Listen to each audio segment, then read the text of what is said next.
And this is that kind of time when we are having our annual conference this coming week.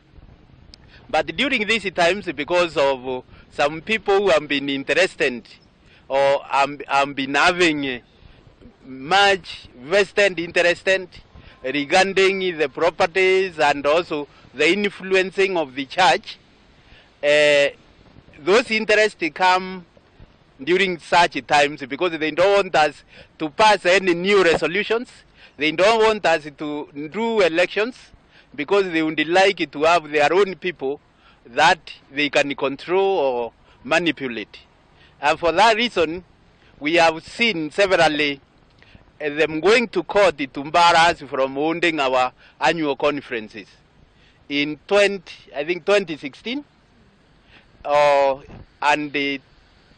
trying to bar us from holding an annual conference in 2017 when we couldn't have another new presiding bishop because they wanted to influence so that they can have a man that they wanted. We have a campus here in Nairobi, which is in Kem Towers, a 16-floor building in the CBD, and also Kem Hub, and also a campus in Mombasa.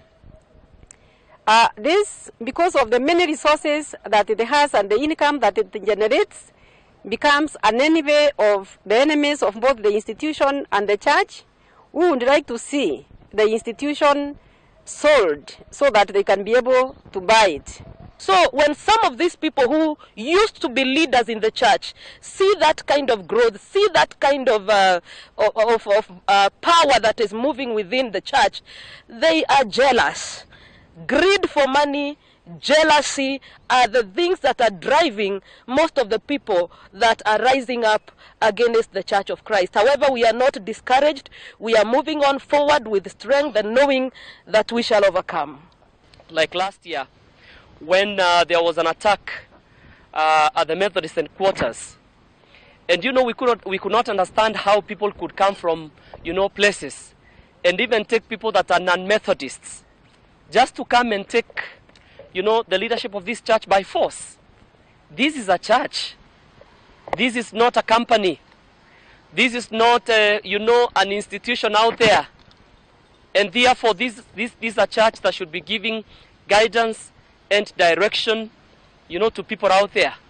The leadership of the church has stood immense attacks, immense innuendos, immense pressure to release the properties, to release the assets of the church to individual people. Several attacks, both physical in nature, bordering on criminal activities, have been instigated against the leadership of the church.